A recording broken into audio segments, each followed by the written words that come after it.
갈라디아서 4장 1절에서 7절까지의 말씀. 자, 우리 한 목소리를 받들어 봉독합니다. 내가 또 말하노니 유업을 이을 자가 모든 것의 주인이나 어렸을 동안에는 종과 다름이 없어서 그 아버지가 정한 때까지 후견인과 청지기 아래에 있나니, 이와 같이 우리도 어렸을 때에 이 세상의 초등학문 아래에 있어서 종 노릇하였더니 때가 참에 하나님이 그 아들을 보내사 여자에게서 나게 하시고 율법 아래에 나게 하신 것은 율법 아래에 있는 자들을 속량하시고 우리로 아들의 명분을 얻게 하려 하심이라. 너희가 아들이므로 하나님이 그 아들의 영을 우리 마음 가운데 보내사 아빠 아버지라 부르게 하셨느니라. 그러므로 내가 이후로는 종이 아니요 아들이니 아들이면 하나님으로 말미암아 유업을 받을 자니라. 아멘. 우리 다시 이제 이 본문을 다시 꼼꼼히 한번 읽으셨으니까 굉장히 중요한 말씀이거든요. 다시 받들어 봉독합니다. 내가 또 말하노니 유업을 이을 자가 모든 것의 주인이나 어렸을 동안에는 종과 다름이 없어서 그 아버지가 정한 때까지 후견인과 청지기 아래에 있나니, 이와 같이 우리도 어렸을 때에 이 세상의 초등학문 아래에 있어서 종노릇 하였더니 때가 참에 하나님이 그 아들을 보내사 여자에게서 나게 하시고 율법 아래에 나게 하신 것은 율법 아래에 있는 자들을 속량하시고 우리로 아들의 명분을 얻게 하려 하심이라. 너희가 아들이므로 하나님이 그 아들의 영을 우리 마음 가운데 보내사 아빠 아버지라 부르게 하셨느니라. 그러므로 내가 이후로는 종이 아니요 아들이니 아들이면 하나님으로 말미암아 유업을 받을 자니라. 아멘. 할렐루야. 우린 지난 시간까지 3장을 마치고 이제 4장 넘어갑니다. 3장의 내용이 뭐예요? 하나님이 주신 은혜는 율법과는 아무 관계가 없다는 겁니다. 하나님이 주신 약속은 율법과는 아무 관계가 없다는 것입니다. 하나님이 주시는 믿음은 율법과는 아무 관계가 없다는 것입니다. 그런데 율법이 우리를 자꾸 종 노릇하게 묶어놓지요. 아니요, 우리 의식 속에서도 계속 율법주의로 나가고자 하는 의식들이 계속 있어요. 우리는 오직 하나님의 은혜로만 살아가는 존재입니다. 그럼에도 불구하고 아무리 루터가 로마서 1장 17절 말씀을 깨닫고 오직 의인은 믿음으로 말미암아 산다고, 오직, 다른 이유는 없고 오직. 그런데 갈라디아 교회에 거짓 교사들이 들어와서 뭐라 그래요? 오직 은혜 플러스 율법이 있어야 된다는 것이죠. 근데 그것이 지금 2000년이 지난 지금까지도 우리의 마음속에 늘 그 율법이 자리를 잡고 있습니다. 죄와 율법, 은혜의 관계예요. 율법을 주신 이유는 지난 시간에 뭐라 그랬어요? 저를 따라하세요. 죄를 깨닫게 하시기 위해, 인간을 죽게 하시기 위해. 두 가지 딱 이유예요. 율법을 주신 이유는. 그게 초등교사 몽학 선생의 역할이에요. 몽학 선생의 역할은 어디서 끝났어요? 예수님이 오심으로 끝난 거예요.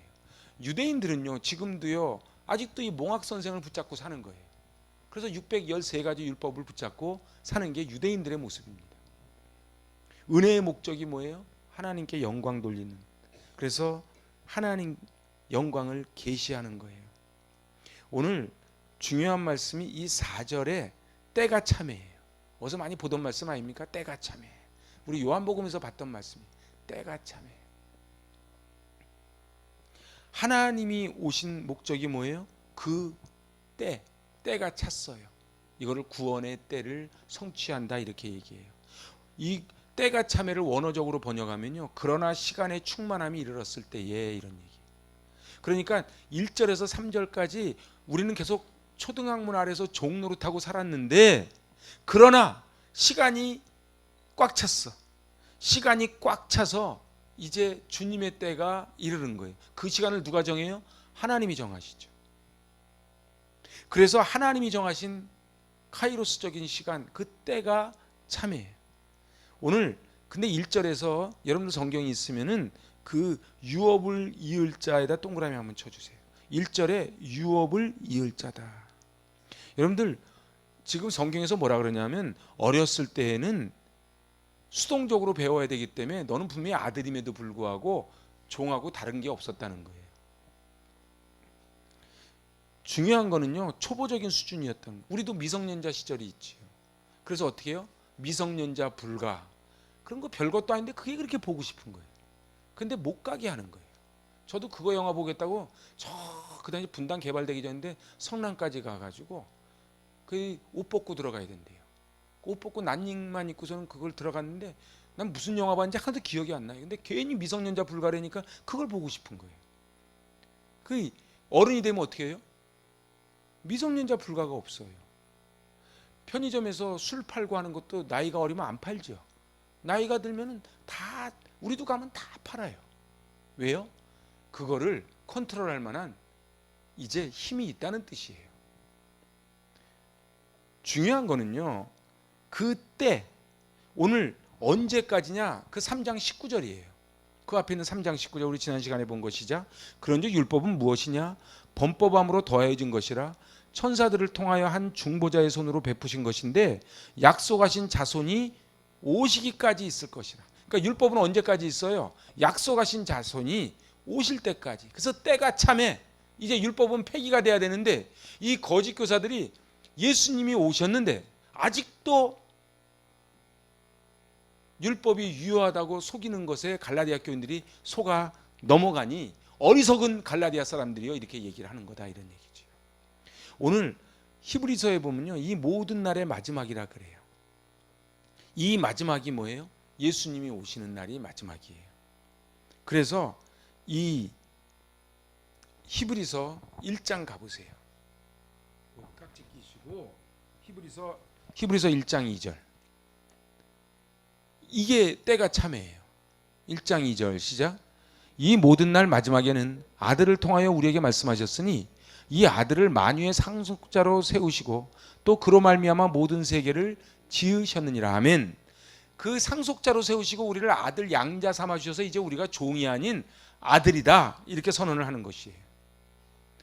이거는 그 당시의 문화를 알아야 돼요. 제가 중간중간 로마 문화를 설명합니다. 성경을 읽으려면 성경 당시의 문화를 알아야 성경이 이해가 되지요.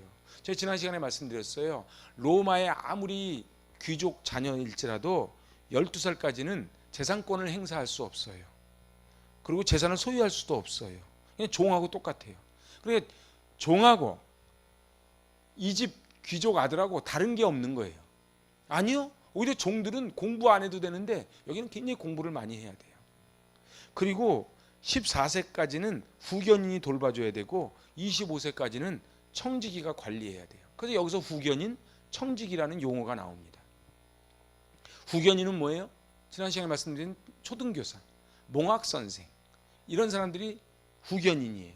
그래서 이 후견인이 데리고 다니면서 14살까지 계속 데리고 다니면서 가르치는 거예요. 그렇지만은 14살이 딱 지나면은 분명히 내가 말 안 들을 땐 너 때려도 돼. 그러니까 때리기도 하고 가르쳤는데 14살이 딱 지나면 어떻게 돼요?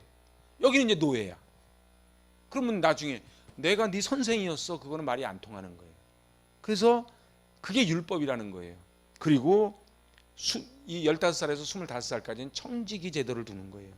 가문의 재산을 관리하는 거예요. 아, 재산을 돈이 아무리 많아도 재산 관리를 못하겠다. 그래서 청지기를 두는 것이죠. 자, 그래서 제가 지난 시간에 파이다 고고스 그랬어요. 파이다 고고스, 초등교사, 몽학선생. 그래서 이 몽학선생이라는 용어를 기가 막히게 갖다 쓴 거예요.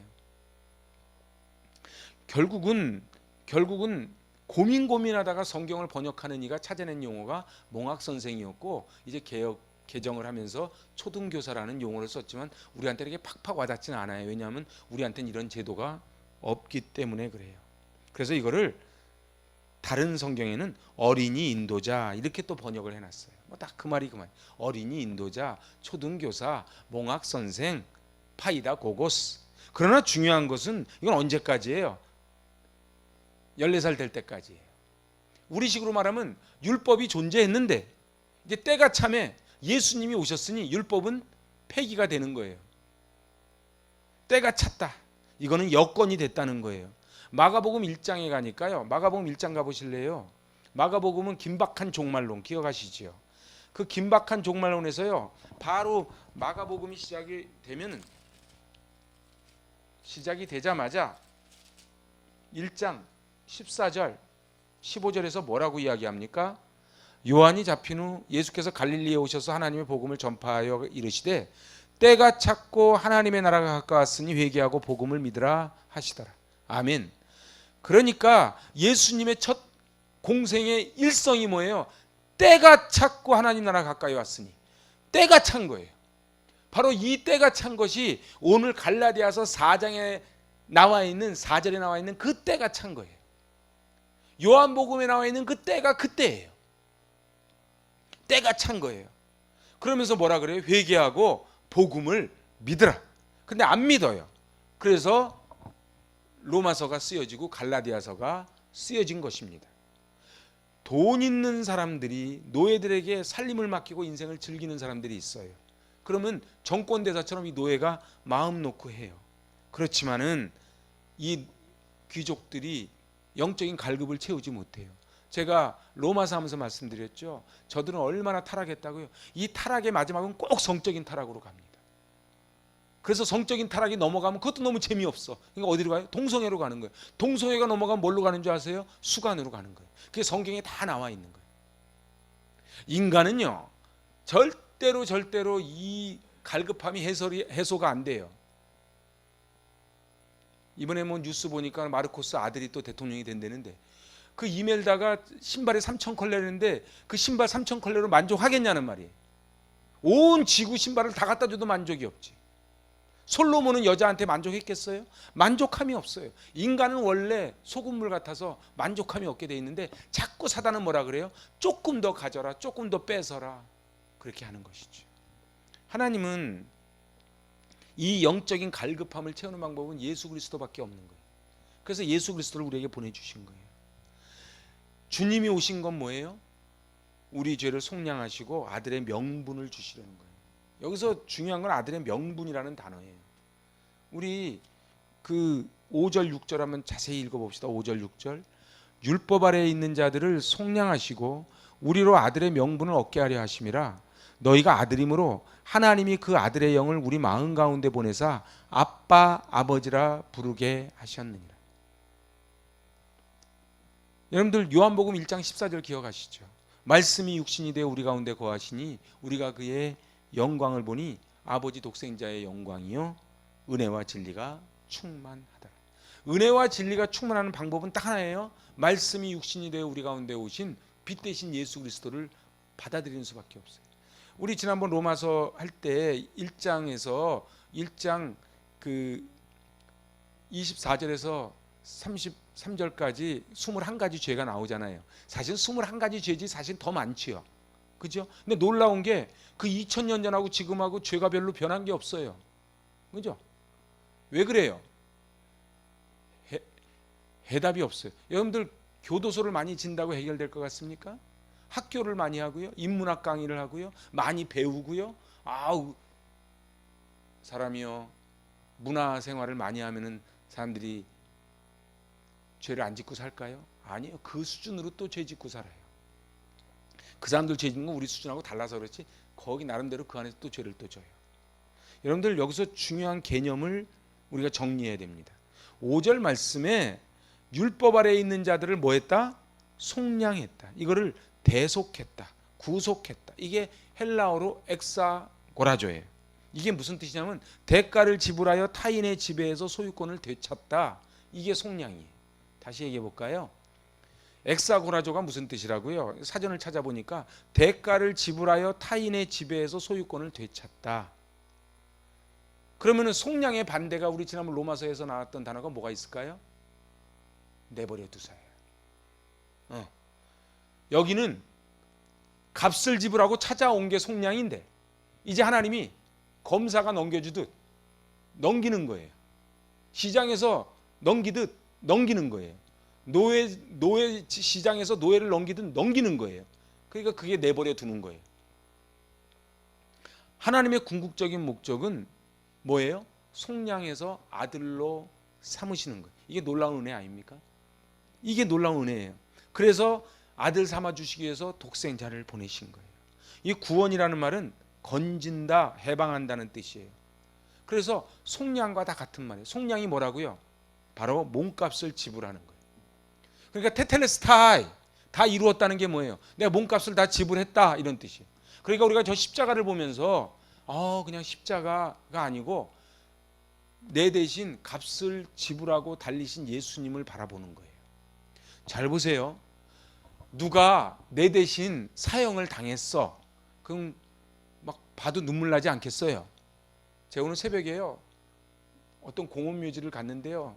우리나라에서 크다는 교회 공원묘지를 갔는데 묘가 쫙 깔려 있는 거예요. 제가 거기 한 바퀴를 뺑 도는데 보니까 이렇게 무슨 집사, 무슨 권사, 무슨 성도, 그리고 좋아하는 성경 구절 한 구절씩을 다 써놨더라고.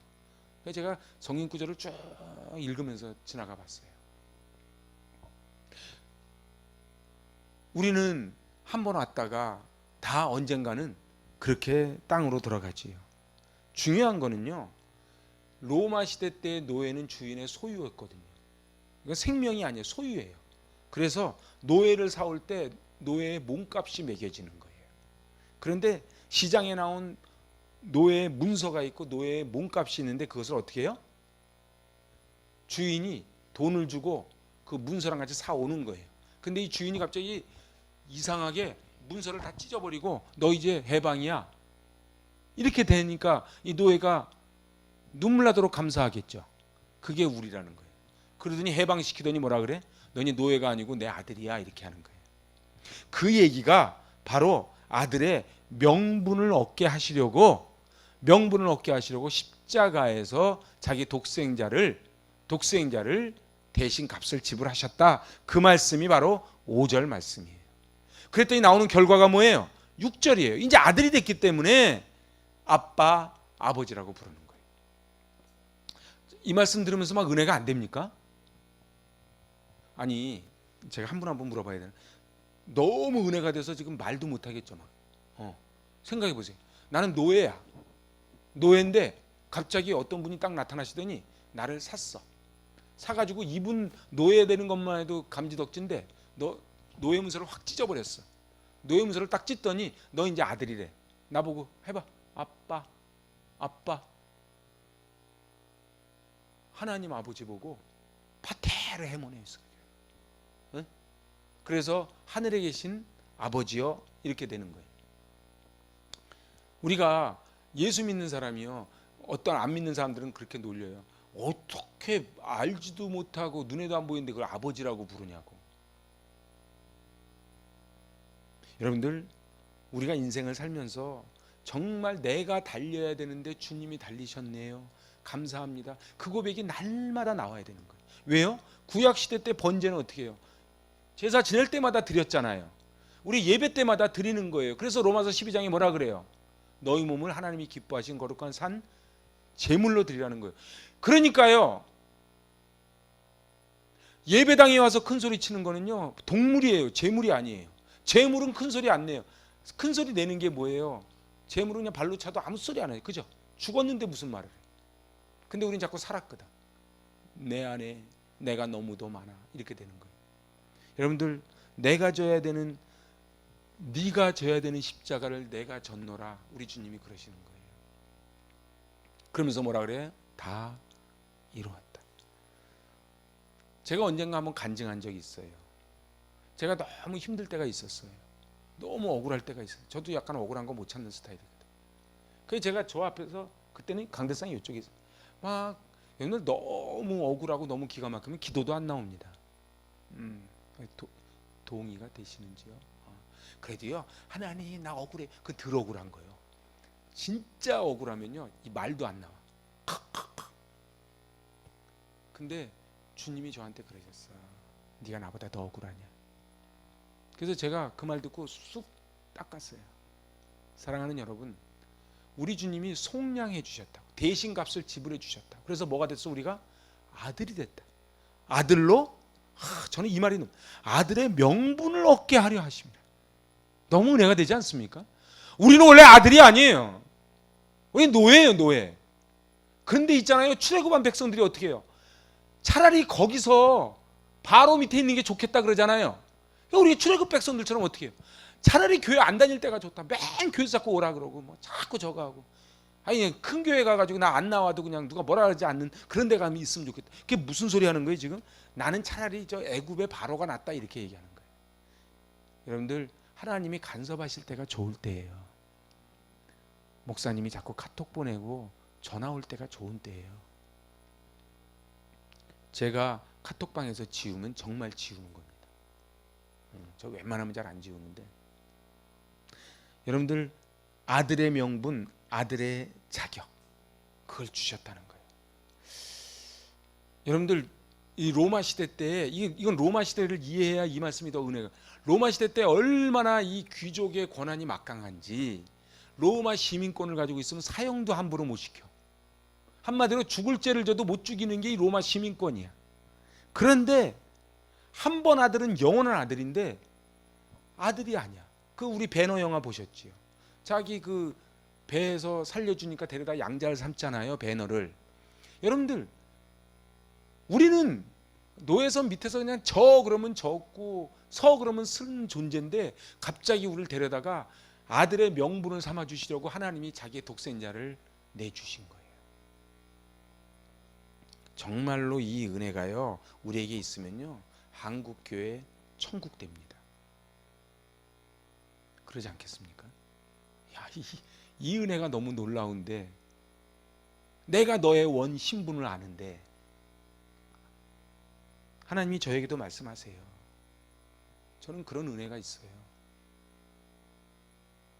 어저께도 밤에 목사님들이 모였는데, 저에게는 그런, 다른 목사님들이 일찍부터 신학하셔가지고 됐는데 저는 늦게 했잖아.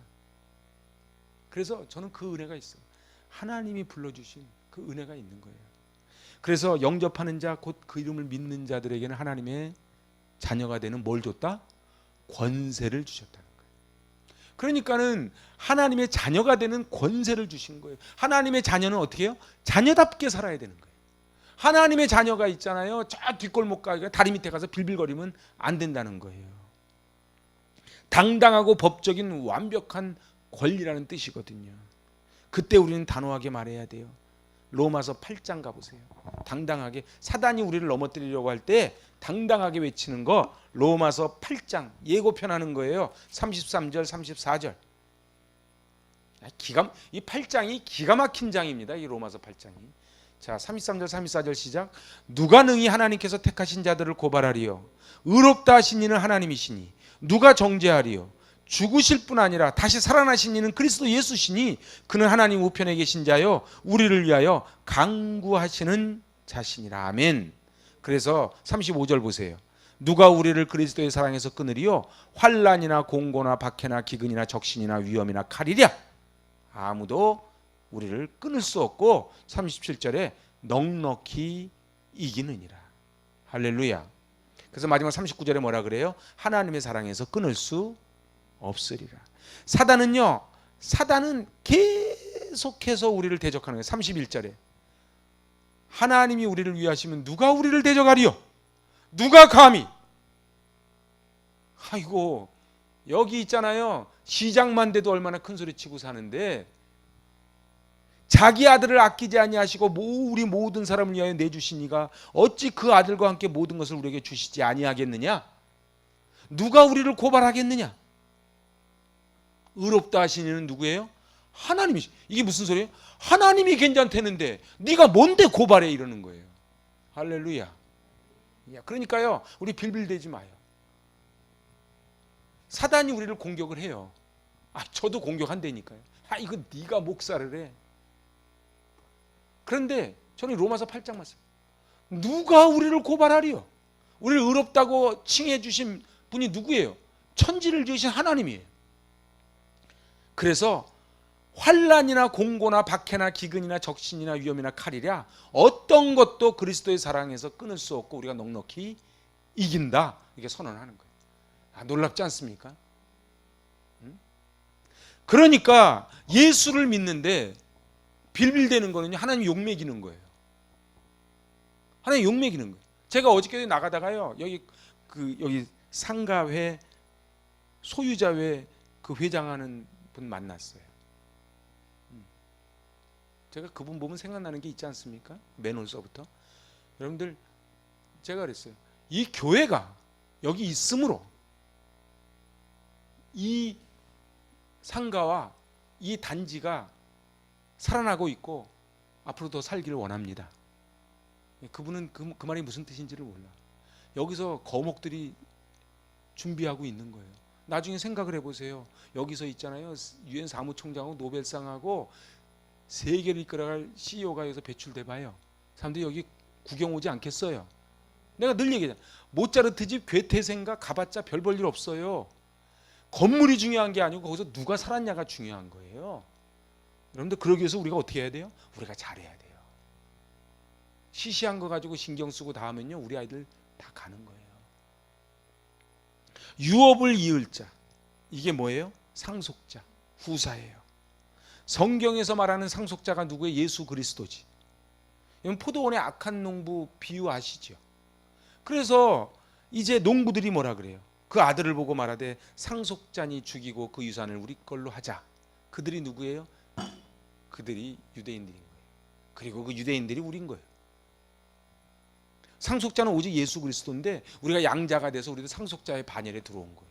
할렐루야. 이게 놀라운 거예요. 근데 이게 너무 어마어마하니까 실감이 잘 안 되는 거예요. 저도 어저께 가서 은혜를 많이 받고 왔어요. 맞아요.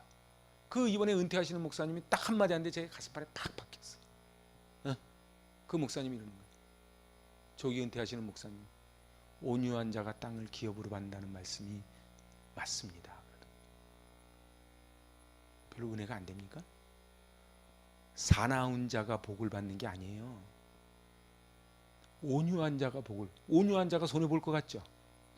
하나님은 손해 안 보게 하신다, 이렇게 말씀하시더라고요. 그래서 제가 아멘 그랬어요. 여러분들 정말 믿으십니까? 좀 억울하십니까? 나도 할 말 할 줄 아는데 그럽니까? 그거는 저쪽 가서 하시고 그냥 하나님 앞에는 나 같은 죄인 살리신 주 은혜 고마워만 하는 거예요. 하나님은요 절대로 우리를 손해보게 안 하신다는, 저는 그 이번에 은퇴하시는 목사님 말씀에 제가 아멘으로 하는 거예요. 그분도 강남에서 목회하시는 분이에요. 아멘 하는 거예요. 아빠, 이게 아버지 아닙니까? 그래서요 그 아버지 학교를 해보면 알아요. 이 아빠라는 단어는 대단한 단어입니다. 아빠, 이상하죠. 어디 한국말 아빠랑 히브리어 아빠가 뭐 다 똑같아. 그래서 예수님 뭐래요? 아빠 그러잖아요. 그래서 우리 저 신학교 다닐 때 그 교수님은요 꼭 대표 여기 나와서 기도만 하면 그래. 아빠 이래요.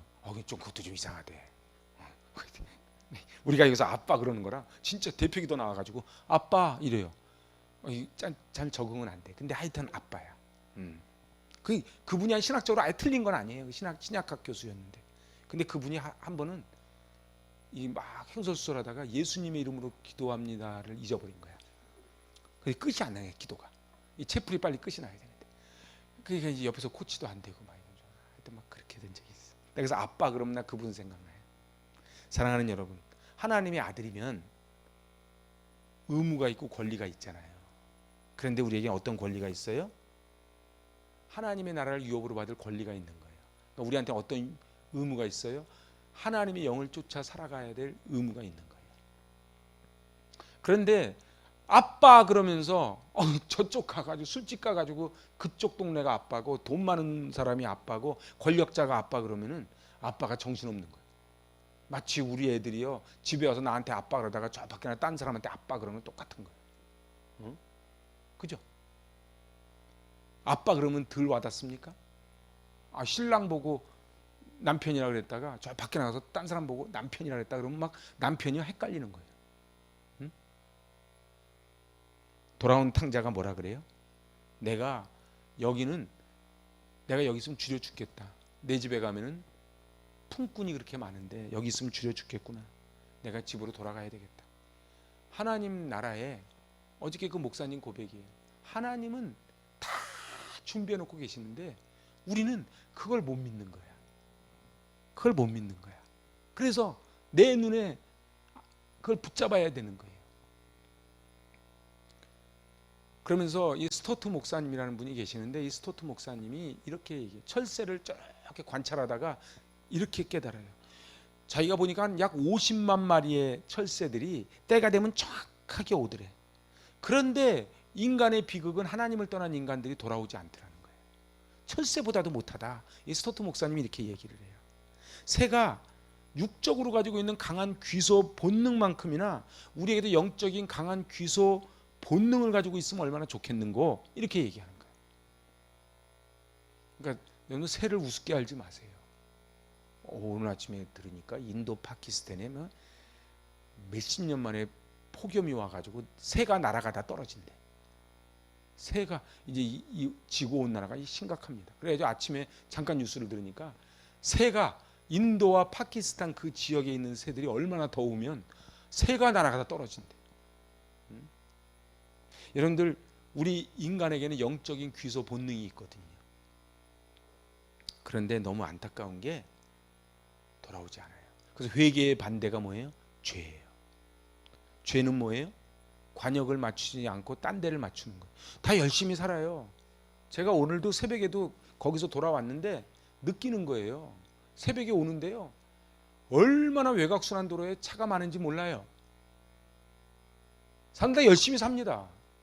근데 속도보다 중요한 게 방향이에요. 근데 속도를 아무리 빨리 해도 방향을 잘못 잡으면 그게 죄래니까요. 관역을 잘못 맞춘 거예요. 여러분들 무지에서 깨어나지 못하는 것, 그거 죄입니다. 말씀을 받았는데 깨우치지 못하는 것, 그거 죄입니다. 나쁜 습관을 헤어나오지 못하는 것, 그거 죄입니다. 유혹에서 벗어나지 못하는 것, 그거 죄입니다. 그리고 자기 개선하지 않고 하나님을 닮아가려고 하는 몸부림 없는 것, 그 죄입니다. 그래서 죄의 싹슨 마지막 죽음이. 너무 자기한테 관대하면 안 돼요. 너무 자기한테 관대. 난 이 정도면 뭐. 그래서 회개한다는 건요, 깨어나는 것이고, 회개하는 것은 깨닫는 거예요. 그리고 회개하는 거는요, 하나님 말씀에 귀를 기울이는 거예요. 그래서 회개하는 것은 새로운 생명을 받아서 새로운 출발을, 뒤로 돌아 갓하는 게 회개예요. 오늘 우리가 하나님을 만날 수 있는 자리에 있는가? 정말로 우리는 내가 교회를 왜 나오는가? 나는 교회를 관계 때문에 나오는가? 뭐 하나 회장 자리 하나 주니까 나오는가? 도대체 왜 나오는가? 한국 교회의 어려움은요, 임직 선거만 하면 어려움이 있는 거예요. 왜요? 예수님 때문에 섬기는 게 아니야. 한 자리 하려고 그러는 거예요. 학교 다닐 때 통반장 안 해봤어요? 제가 볼 때는요, 정말 중요한 거는요, 철새들이 돌아오듯이 우리도 돌아와야 되는 거예요. 그래서 켄 가이어라고 하는 목사님이 이렇게 말씀하세요. 그분은 말씀으로 다가오십니다. 그래서 말씀이 들려져야만 합니다. 그분의 찾음은 자신을 보이심으로 시작하고 우리의 찾음은 그분을 봄으로 출발합니다. 이렇게 얘기해요. 그러니까 그분이 당신을 보이시는 거예요. 그래서 시작이 됐어요. 우리는 어떻게 해야 돼요? 거기다 반응이 있어야 될 거 아니에요? 반응이 뭐예요? 우리가 그분을 바라보는 거예요. 그래서 거울이 아닌 유리창. 제가 칼빈 얘기해 드렸어요. 그래서 거울이 아닌 유리창으로 저 너머를 봐야 되는 거예요. 중요한 거는요, 이 켄 가이어 목사님이 연이어서 이렇게 말해요. 햇빛보다 더 놀라운 순간, 내가 평생 듣고 싶었던 그 말씀, 그것을 놓치지 않으려고 가파른 절벽까지 오를 가치가 있는 너무나 소중한 말씀, 그게 말씀 듣는 곳이다. 이렇게 얘기해요. 여러분들 정말 예배를 그렇게 사모하십니까? 이 말씀은 막 절벽을 올라가서 그냥 올라가서 그 꼭대기에 있는 벌집을 하나를 발견하려고 올라가는 그 간절한 마음으로 우리가 올라가냔 말이에요. 오늘 제가 이제 말씀을 정리하려고 그래요. 우리에겐 다 영혼의 창이 있어요. 응? 저 청소기가 갑자기 제 핸드폰에 연결되어 있는데 이러더라고요.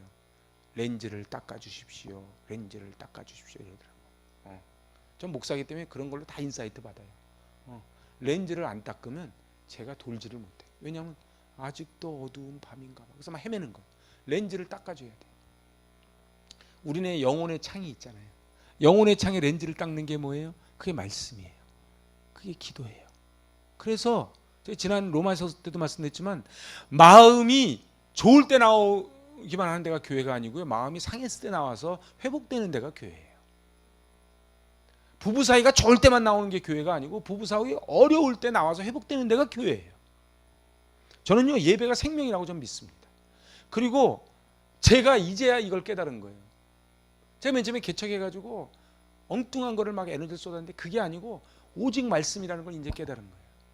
이제라도 깨달았으니 어디에요? 응? 여러분들, 우리 하나님이 우리를 돌이키라 그래요. 우리를 돌이키라 그래요. 하나님의 자녀가 된 확신으로 우리는 살아가야 돼요. 결국은 우리는 이제 오늘 이 갈라디아서 말씀을 제가 정리를 합니다. 오늘 갈라디아서 말씀을 통해서 이제 3장까지 율법과 그리고 은혜에 대한 설명을 쭉 하던 사도 바울이 이제 4장에 결국은 그 3장 19절에 있었던 바로 그때를 다시 설명합니다. 그리고 이제 우리는 종이 아닌, 그래서 초등교사, 몽학선생 뒤를 따라다니는 존재가 아닌 하나님의 자녀가 되었다. 그런데 그 자녀가 그냥 된 것이 아니고 그 명분을 얻게 하려고 예수님을 보내셨다. 그래서 우리는 어떻게 됐다? 우리는 그 하나님을 이제는 아빠, 아버지라고 부르게 되었다. 그래서 아까 로마서 말씀처럼 누가 우리를 고발하리요? 근데 사단의 주특기가 뭐예요? 고발자예요. 속이는 자, 고발자. 사단은 계속 고발합니다. 다른 사람 고발하고 자기를 고발해요. 응? 어떻게? 여러분들 그런 사단이 고발하는 소리를 못 들어보셨습니까? 응? 뭐 대답을 안 하니까 잘 모르네. 사단이 그러는 거예요. 야, 네가 예수 믿어? 지나가는 강아지가 웃겠다 이러는 거예요. 응? 그런데요, 가만히 생각하니까 이게 공짜가 아니고 대가를 지불한 거예요. 속량하셨으니. 그래서 우리가 어떻게 됐어요? 아들이라는 명분. 근데 명분이라는 말 속에 뭐가 있어요? 우린 친자가 아니고 양자라는 말이 들어있는 거예요. 우린 양자예요. 양자의 영을 받은 거예요. 그러니까 저 바깥 사람하고 달라요? 틀려요? 똑같아요. 그런데 우리는 양자의 영을 그냥 너 아들이라고 그냥 불러주기로 한 거야, 그냥. 그래서 제가 그랬어요. 칭의, 성화, 로마서 설명할 때 성화는요, 우리가 몸부림쳐서 가는 게 성화가 아니에요. 그분이 우리를 이끌어 가시는 게 성화예요. 칭의, 그분이 일방적으로 우리를 불러주신 게 칭의예요. 칭의, 성화, 영화 다 하나님이 하시는 거예요. 하나님이 하시는 거예요. 저 이제 말씀 마칩니다. 저는 제일 제가 화가 나고 안타까울 때가 언제인 줄 아세요? 목회하면서. 그거는 사단이 속이는 게 보여. 사단의 루트가 다 보여. 사단은요, 작전도 안 바꿔. 왜냐하면 그 자리에 그 한 작전만 해도 계속 걸려주니까 뭐 바꿀 것도 없어. 그러면 요거 다음에 뭐라는 게 다 보여. 그죠? 그런데 저는 이쪽 하나님의 양떼를 제가 보호해야 되는 사명을 받고 있는 저로서는 사단의 공격 앞에 맥없이 그래도 잼 몇 대에 넘어가면 안 되잖아. 그래도 명색이 그래도 몇 점 몇 승인데 그래도 뭐 어퍼컷 뭐 이렇게 정도는 가야 카운터 펀치 정도 맞아야 되는데 이거는 뭐 잽한대 맞고 휙 쓰러져 버리는. 상대방이 그러는 거야. 이거 별거 아니네. 아편 전쟁 할 때 그랬거든요. 중국이 세계의 최고인 줄 알았거든요. 근데 영국 하니까는 지들이 최고라 그러니까는 아편 갖다가 푸니까는 전쟁 난 거 아닙니까? 전쟁 딱 나고 보니까는 청나라 배는 아무것도 아니네. 그 난징 조약하고 막 그러잖아요. 다 뺏겨버리잖아요. 종이 호랑이에요. 사단이 그러지 않겠어요?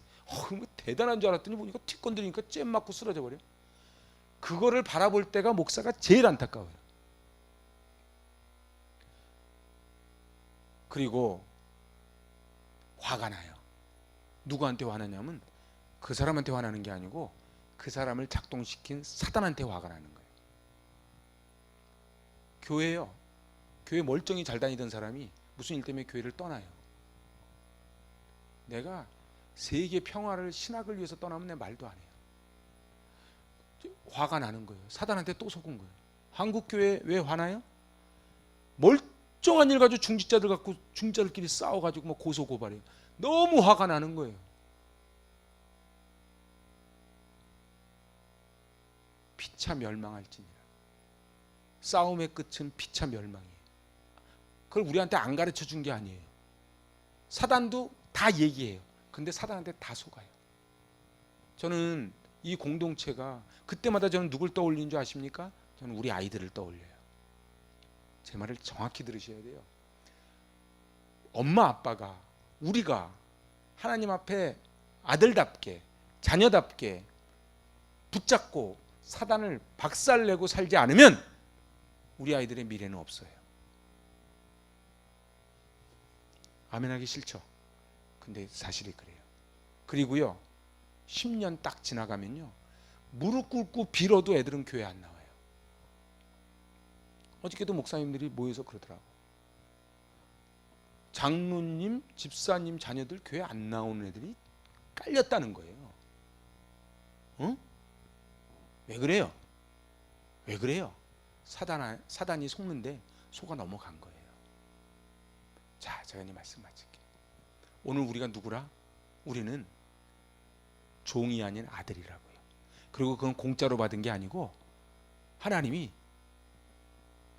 당신의 독생자를 대가를 지불해서 보내주신 거예요. 이 시대의 아픔은 로마서 1장 24절에 나와 있는 내버려 두사의 아픔이에요. 내버려 두는 거예요.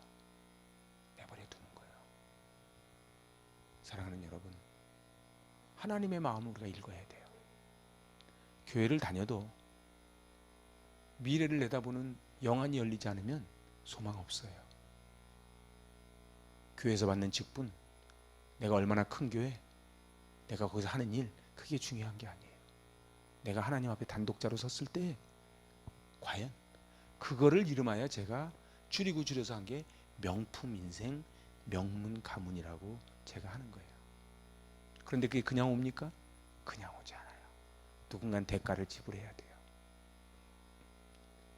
제가 늘 말씀드리죠.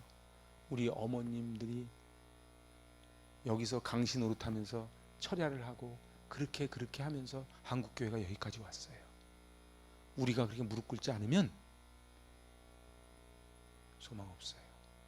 오늘 이 갈라디아서 4장 1절로 7절 말씀 너무 귀한 말씀이에요. 이 말씀 꼭 붙잡고 우리 자부심이 있으면 좋겠어. 나는 아들이다. 나는 자녀다. 누가 나를 고발하리요? 누가 나를 고발하리요? 그래서 사단이 들어오는 거를 박살냈으면 좋겠어요. 그래서 저한테 승전보 좀 울려줘요. 목사님 사단이 이렇게 들어왔는데 제가 박살을 냈어요. 할렐루야. 좀 그랬으면 좋겠어요. 막 코 빼가지고서는 목사님 이번에도 또 맞고 또 쓰러졌어요. 내가 카운터 펀치 맞고 쓰러졌으면 말도 안 해요. 잽 한 대 맞고서 막 쓰러지고. 그럼 또 저는 어떻게 또 그냥 잽 맞고 쓰러지냐 이럴 수 없으니까 막 세우고 하지만 세우고서 병원 퇴원했다가 또 입원하고 그럴 수 없잖아요. 우리 이 말씀 꼭 붙잡고 승리하실 수 있길 바랍니다. 기도합니다. 하나님 아버지, 사단이 굶은 사자처럼 삼킬 자를 찾고 있는 이때에 저희들 그 주님 예수 그리스도의 십자가를 바라봅니다. 우리 주님께서 십자가에 달리심으로 저희가 주님의 자녀가 되었습니다. 이제 종노릇하지 말게 하여 주시고 하나님 나라를 유업으로 받았으니 율법에 얽매이는 자가 아닌 은혜로 살아가는 저희들 되게 하여 주시옵소서. 그리할 때에 이 재단을 통하여 한국과 세계를 이끌어갈 거목들이 준비되게 하여 주시옵소서. 예수님의 이름으로 감사하며 기도하옵나이다. 아멘.